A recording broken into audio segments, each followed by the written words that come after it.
Alright, hello citizens of the Nigelverse. It is Nigel once again, and this is going to be another wrestling review, specifically another WrestleMania review. So, once again, we are finding ourselves at WrestleMania 8, in a match that a lot of people felt it was the real main event for WrestleMania 8. Let's see what happens when the Nature Boy takes on the Macho Man for the WWE Championship. I'm of course talking about Ric Flair versus Randy Savage for the WWF Championship at WrestleMania 8. So, as always, I am not professional wrestling reviewer, analyst, or anything like that, just a man who enjoys a good time, and I had a real good time with this match. Like I said, for a lot of people, this is the real main event for WrestleMania 8, and it didn't help that WWE did that thing that they love to do, where it's like, the multiple main events, with a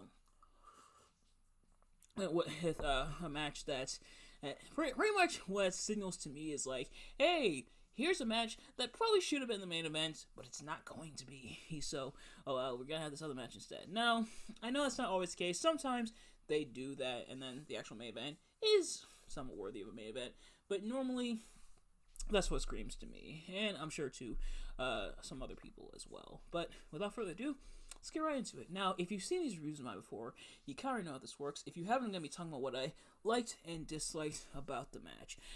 But how did we get here? Well, these two had been battling it out for the have been kind of feuding for a bit, especially over Miss Elizabeth. So Ric Flair, her kind of beefing with the Macho Man, and even providing some evidence instead he was with Miss Elizabeth, including some photos. Oh man, it's Billie Jean all over again. But Ric Flair, of course, saying Elizabeth was mine before she was yours.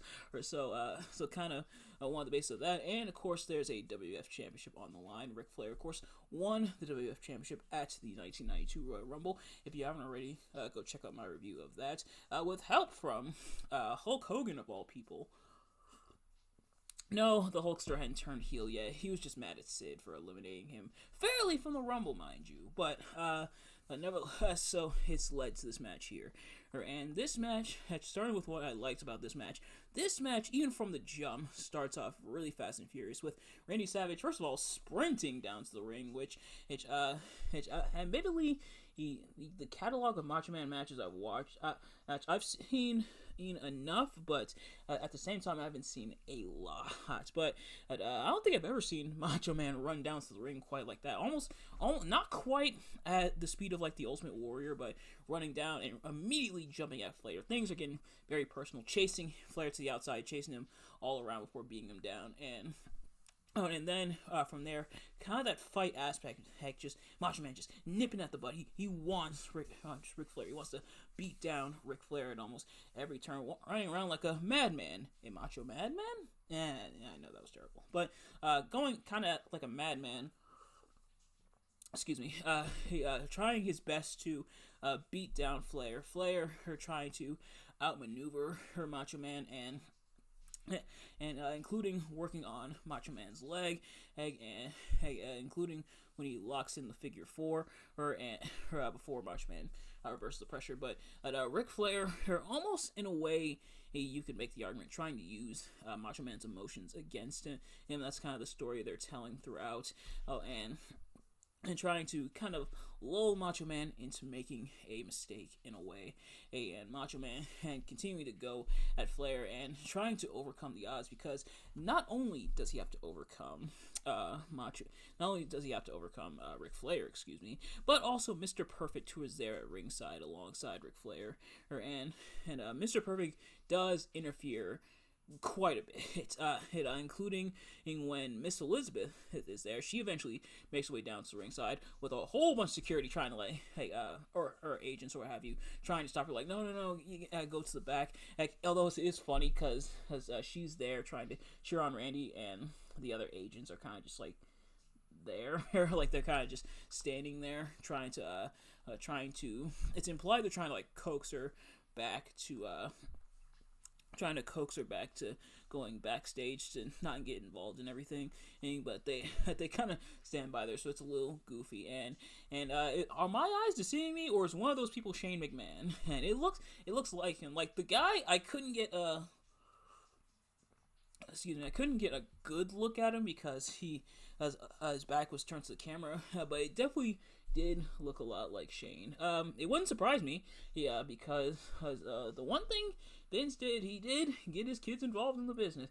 It's like Stephanie would model like the wrestler shirts and everything. Shane, I think Shane even modeled some shirts as well. He did some commentary even, and that's before they became like on-screen figures. They wouldn't really become like major on-screen figures until around like 1999 or so. I think Shane was a little bit before then, and Shane was even a referee at one point. But yeah, so Shane and Stephanie wouldn't really become characters until around 1999.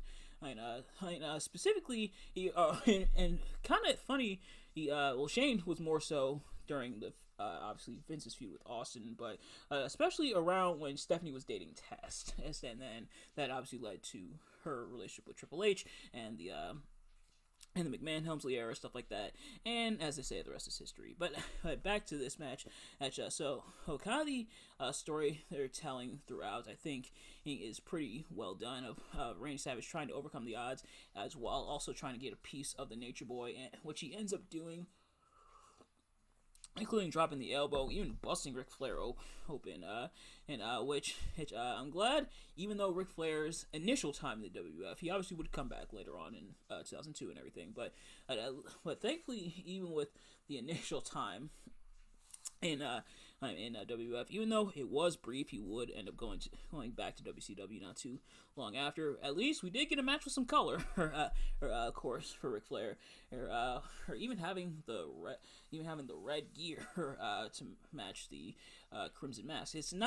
Thankfully, it's not as gross to say like Triple H and Shawn Michaels from WrestleMania 20 that I just reviewed the other day. So if you haven't already, go check out that review. But it still did look a little bit gross, and even getting on like some of the agents like suit jacket hits and everything on the canvas, which the canvas already had blood on it. So I'll have to see which match caused them to bleed and why they hadn't changed out the canvas yet. But nevertheless, still a very fun, very exciting, very physical match as well. And when Macho Man does get his hands on Flair, the crowd does explode when Macho Man powers out of the figure four. He like reverses it. And even funny here when Mr. Perfect is hanging on to prevent Macho Man from fully moving over and reversing the pressure on the figure four. The referee just kicks Mr. Perfect. My leg can't go that high on camera, but the referee just kind of kicks Mr. Perfect's hand off. That was pretty funny. And excuse me, and yeah, just a fun match in that regard. And I'll say, hey, from that regard, and the fact that it's the WWF Championship, it does feel like a main event. Like, especially with all the stuff they have, they do cram quite a bit. And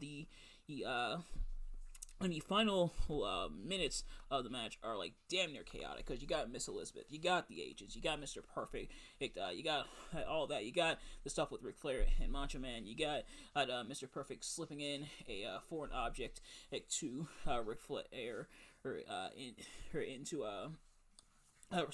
the ring, Ric Flair dying and nailing the Macho Man with it. I'm not exactly sure what it's called. I do know that MJF used something similar to it when he fought Adam Cole, if I'm not mistaken, and I could be totally wrong, but no, I think it was Ospreay. He had All In from last year, or if I'm not mistaken, I could be wrong, but slipping that in there and just a whole lot of stuff up, ultimately culminating with Randy getting the pin and holding the tights of Ric Flair. So kind of interesting how Macho Man is the face, but does use kind of a underhanded tactic to get the win. And I get it, kind of. I think it's supposed to be interpreted as kind of Macho Man's kind of sticking down, or stooping down, I should say, to like Ric Flair's level, having to use kind of the dirty tactic in order to get the win. But it is interesting. And then from there, Ric Flair is kind of arguing. Ric Flair and Mr. Perfect are kind of arguing, in which fair enough, I guess. But then it's kind of a situation where here, and obviously this is in kayfabe, it's a situation where if you gotta tell on them, you also kind of have to tell on yourself.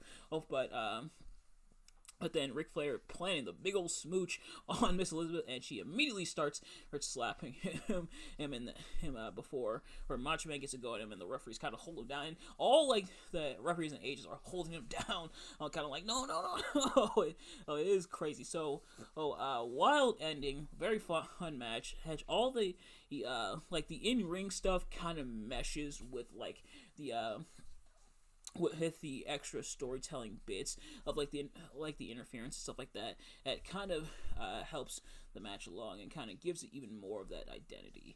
In terms of what I didn't quite like, for starters, I think there was a little too much interference from Mr. Perfect, and the fact that the referee called for the bell while Ric Flair and Randy Savage were brawling on the outside, which means the match is technically begun, and then Mr. Perfect immediately like grabs on to Randy and kind of roughs him up, and they kind of roll out. Since the match has technically begun, shouldn't that be a DQ? But there was that. Admittedly, things did get a little messy towards the end with a lot of these stuff. Like, it almost borders on being a little too much. And I think having it in the right context, or if it's something the fans really want to see, I think having all that extra stuff is fine. But I think when you do a little too much of it, that's when it gets a little, I don't want to say problematic, but it does get to be a little much, I think. And the other thing is the commentary. Like the commentary, it's Bobby Heenan and Gorilla Monsoon. If I'm not mistaken, very of course, Bobby Heenan and Gorilla Monsoon, very of course, legendary commentary duo. But sometimes, as I'm watching the older matches with these two on commentary, they do tend to argue like an old married couple. Time to time, and it can be a little distracting from the match, and I think it kind of gets a little excessive in this match. Obviously, Bobby Heenan very pro Ric Flair, pro heel and everything. Meanwhile, Gorilla Monsoon favors more of the faces. Very simple concept, something they've done for years and would continue to do for years. But I think it did get a little excessive in this match. But nevertheless, still a very fun match, still a very awesome match. In my opinion, this is like the real main event. And now, I'm sure later on down the line, eventually at some point on the channel, I'll review Hulk Hogan versus Sid Justice. It's fine. Some reason or some excuse, or what was he called? Psycho Sid by this point. I think he was still Sid Justice. Yes. I'm sure I'll find some reason or excuse to review that match. But in the meantime, this kind of is the real main event at WrestleMania 8. And do I think this match probably would have been, like, what do I think would have happened if they decided, hey, you know what, screw the house show response, we're going to do Hogan versus Flair for WrestleMania? Do I think it would have been a better match made for a better match? Who's to really say? Hey, but if we don't get Hogan versus Flair, at least in WWF, they would do it once Hogan jumped ship to WCW. But if we didn't get it there in the WWF, I think Flair and Savage a match they would also wind up doing later on in WCW. I think this one works as well. But nevertheless, that's going to do it for this review. Thank you all so much for watching. I hope you enjoyed. If you did, please do me a favor. Like, comment, subscribe, share with your friends, and turn on those post notifications so you know every time I upload a video so you never miss an upload. And let me know in the comments below your thoughts on the match, my review of the match. Did you like the match? Did you like my review of the match? Let me know. Thank you all so much for watching. I will see you guys later. Peace.